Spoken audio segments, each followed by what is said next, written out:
Gold buyers, మీ కష్టాల్లో నమ్మకమైన మీ ఆత్మీయ నేస్తం.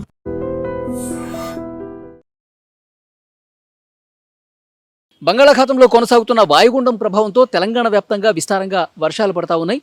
సో తెలంగాణలో ముఖ్యంగా ఉత్తర తెలంగాణ జిల్లాల్లో అయితే వర్ష బీభత్సం కొనసాగుతుందని చెప్పాలి.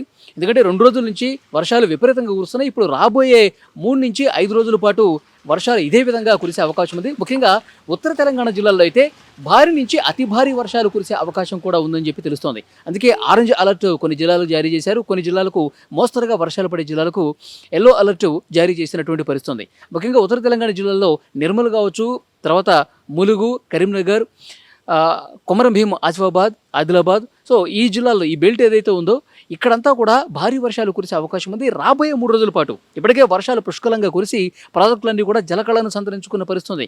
ఇంకా ఎగువ నుంచి కురుస్తున్న వర్షాలు, ఇక్కడ కురిసే వర్షంతో పాటు ఎగువ నుంచి వస్తున్నటువంటి ఆ ఫ్లోటింగ్కి పూర్తిగా ప్రాజెక్టులన్నీ కూడా దుముకుతున్నాయి. ప్రాజెక్టులన్నీ కూడా నిండు కుండను తలపిస్తున్నటువంటి పరిస్థితి.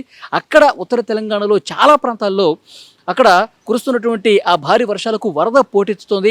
వాగులు వంకలు అన్నీ కూడా పొంగి ప్రవహిస్తూ ఉన్నాయి.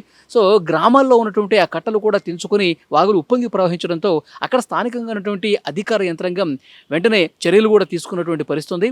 స్కూళ్ళకు కూడా సెలవులు ప్రకటించారు. ఆయా జిల్లాల కలెక్టర్లు, దాదాపు ఒక 5 జిల్లాలకు సంబంధించిన కలెక్టర్లు ఈరోజు ఉదయమే వాళ్ళు ఒక సర్క్యులర్ జారీ చేసినటువంటి పరిస్థితి. ఎందుకంటే పిల్లలందరూ కూడా స్కూళ్ళకి ఉదయాన్నే వెళ్ళి వస్తూ ఉంటారు కాబట్టి వాతావరణ పరిస్థితులు కూడా అంత అనుకూలంగా లేవు కాబట్టి స్కూళ్లకు సెలవు ప్రకటించాలని చెప్పి ఉత్తర తెలంగాణ జిల్లాలో పలు కలెక్టర్లు ఈరోజు ఉదయమే ఒక సర్క్యులర్ జారీ చేశారు. సో డెఫినెట్గా ఈ వర్షాలు తగ్గుముఖం పట్టే వరకు పరిస్థితి ఇదే విధంగా కొనసాగుతుందని అధికార యంత్రాంగం చెప్తున్నారు. మరోవైపు లోతట్టు ప్రాంతాల ప్రజలను పూర్తిగా అప్రమత్తం చేస్తున్నారు. ఎందుకంటే ఉత్తర తెలంగాణలో కురుస్తున్నటువంటి భారీ వర్షాల వల్ల వాగులు తీవ్ర రూపం ధరుస్తున్నాయి.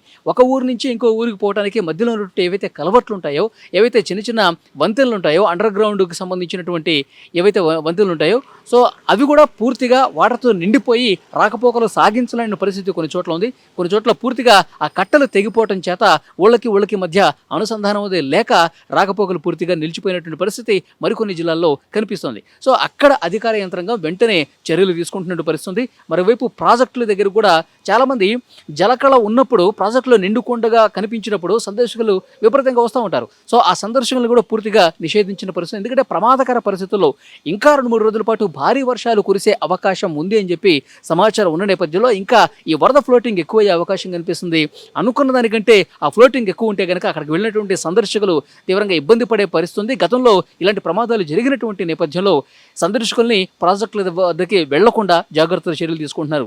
మరోవైపు ఈ సీజన్లో తొలిసారిగా జూరాల పూర్తి స్థాయిలో ఒక నిండుకొండగా తలపిస్తుంది. జూరాల పూర్తి స్థాయి నీటి మట్టానికి చేరుకున్నటువంటి పరిస్థితి.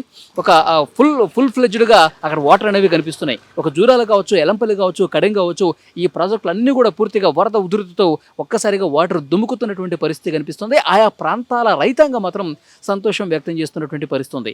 ఇక హైదరాబాద్ విషయానికి వస్తే హైదరాబాద్లో 2 రోజుల నుంచి ముసురు పట్టి వాతావరణం ఇదే విధంగా కనిపిస్తుంది. హైదరాబాద్కి ఎల్లో అలర్ట్ కొనసాగుతుంది. హైదరాబాద్ చుట్టుపక్కల ఉన్నటువంటి రంగారెడ్డి కావచ్చు, ఇటు నల్గొండ కావచ్చు, ఇటు మెదక్, సిద్దిపేట, సంగారెడ్డి, సో ఈ ప్రాంతాల్లో కూడా ఒక మోస్తరు వర్షం కురిసే అవకాశం కనిపిస్తుంది. ఆకాశం మాత్రం పూర్తిగా మేఘావృతం అయిపోయి ఇదే విధంగా జల్లులు పడతాయి. మరోవైపు సాయంత్రం వేళల్లో భారీ వర్షం కూడా కురిసే అవకాశం ఉందని చెప్పి వాతావరణ కేంద్రం చాలా స్పష్టంగా హైదరాబాద్ చుట్టుపక్కల ప్రాంతాలకు తెలియజేసినటువంటి పరిస్థితి ఉంది. సో డెఫినెట్గా ఆ వాయుగుండం ప్రభావంతో ఇంకా వర్షాలు విపరీతంగా కురిసే అవకాశం కనిపిస్తుంది. ఒక తెలంగాణలో ముఖ్యంగా దక్షిణ తెలంగాణతో పోల్చుకుంటే ఉత్తర తెలంగాణకి ఈ ప్రభావం చాలా ఎక్కువగా కనిపిస్తోంది. సో పిల్లలకి స్కూళ్ళు, ఇంతకుముందు నేను చెప్పినట్టు స్కూళ్ళన్నీ కూడా ఇవాళ బంద్ ప్రకటించినటువంటి పరిస్థితి. మరోవైపు స్కూళ్లతో పాటు విద్యా సంస్థలకు సంబంధించినటువంటి అందరూ కూడా జాగ్రత్తలు చర్యలు తీసుకోవాలి. పిల్లల కంటే స్కూళ్ళు ఆయా జిల్లాల్లో ప్రస్తుతం వాగులు వంకలు పొంగి ప్రవహిస్తున్నటువంటి పరిస్థితుల్లో సో అక్కడ ఎలాంటి ప్రమాదాలు జరగకుండా అధికారులు చర్యలు అయితే తీసుకుంటా ఉన్నారు. అధికార యంత్రాంగం లోతట్టు ప్రాంతాలని అనుక్షణం అక్కడ తిరుగుతూ ఉన్నారు.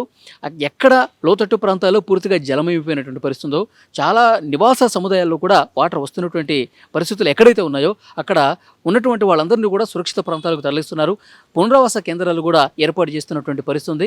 ఎందుకంటే ఒక్కసారి వరద ఉధృతి పెరిగితే కనుక ఆ వాగులు వంకలు ఉప్పొంగి ఎగువ నుంచి కురుస్తున్నటువంటి వర్షాలు కూడా వాగుల్లోకి చేరడంతో స్థానికంగా ఉన్నటువంటి పలు కాలనీస్లో కూడా వర్షపు నీరు చేరిపోయి బయటకు రాలనేటువంటి సిచ్యువేషన్ ఉంటుంది కాబట్టి సో డెఫినెట్గా అక్కడ ప్రజలకు ఇబ్బంది కలగకుండా చర్యలు తీసుకుంటున్నటువంటి పరిస్థితి ఉంది. మరొక 3 రోజుల పాటు సో ఈరోజు గురువారం, శుక్ర, శని, ఆది ఈ 3 రోజుల పాటు ఇంకా వర్షాలు ఉండే అవకాశం ఉంది. ఈ 3 రోజుల పాటు మరింత అప్రమత్తంగా ఉండాల్సినటువంటి అవసరం ఉందని చెప్పి అధికారులు చాలా స్పష్టంగా తెలియజేస్తున్నటువంటి సిచ్యువేషన్ కనిపిస్తుంది.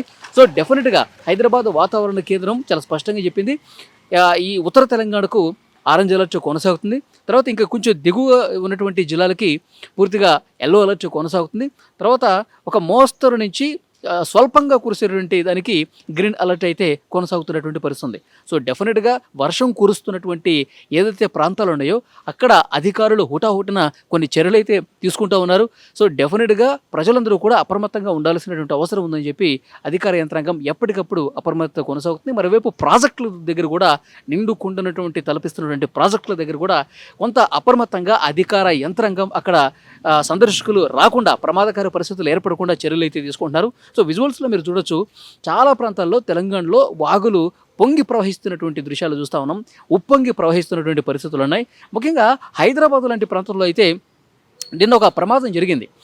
అంటే మ్యాన్హోల్లో పడిపోయి చీకటిగా ఉన్న కారణంగా మ్యాన్హోల్లో పడిపోయి ఒక వ్యక్తి 60 సంవత్సరాల వ్యక్తి చనిపోయినటువంటి పరిస్థితి. అతనికి ఆచూకీకి సంబంధించి ఇంకా తెలియలేదు. అధికారులు అతన్ని ఎక్కడున్నాడు, ఏంటి, ఎక్కడ చిక్కుకుపోయాడు, అతని మృతదేహమైనా కనిపిస్తుందా లేదా అని చెప్పి అధికారులు వెతుకుతున్నటువంటి సిచ్యువేషన్ కనిపిస్తుంది. కాబట్టి సో జిహెచ్ఎంసీ బృందం ఎప్పటికప్పుడు పర్యవేక్షిస్తూ ఉన్నారు. లోతట్టు ప్రాంతాలు ఎక్కడైతే ఉన్నాయో సో మ్యాన్హోల్స్ ఓపెన్ ఉన్నాయా పూర్తిగా క్లోజ్ ఉన్నాయా, ఈ పర్యవేక్షణ అనేది అధికార యంత్రాంగం చేస్తున్నటువంటి సిచ్యువేషన్ అయితే హైదరాబాద్లో పరిస్థితి కనిపిస్తోంది. మరోవైపు హైదరాబాద్లో కాసేపు వాన పడ్డా సరే లోతట్టుగా ఉన్నటువంటి కొన్ని కాలనీస్ జలమయమవుతున్నటువంటి పరిస్థితి ఉంది. సో ఆ మూసి వరద ప్రవహించే ప్రాంతాలు ఏవైతే ఉన్నాయో ఆ చుట్టుపక్కల కాలనీస్ ఏవైతే ఉన్నాయో ఎప్పటికప్పుడు నిరంతరం ఇటు జిహెచ్ఎంసీ బృందాలు కావచ్చు, ఎస్డిఆర్ఎఫ్ బృందాలు కావచ్చు, ఈ మాన్సూన్ బృందాలు ఏవైతే ఉన్నాయో అవన్నీ కూడా ఎక్కడికక్కడ పర్యవేక్షణ అనేది చేస్తున్నటువంటి పరిస్థితి ఉంది. మరొక 3 రోజులు ప్రజలందరూ కూడా తెలంగాణ వ్యాప్తంగా అప్రమత్తంగా ఉండాల్సిన అవసరం కనిపిస్తోంది. ఉత్తర తెలంగాణకు సంబంధించినటువంటి జిల్లాలైతే మరింత అప్రమత్తంగా ఉండాలని చెప్పి అధికారులు సూచన చేస్తూ ఉన్నారు.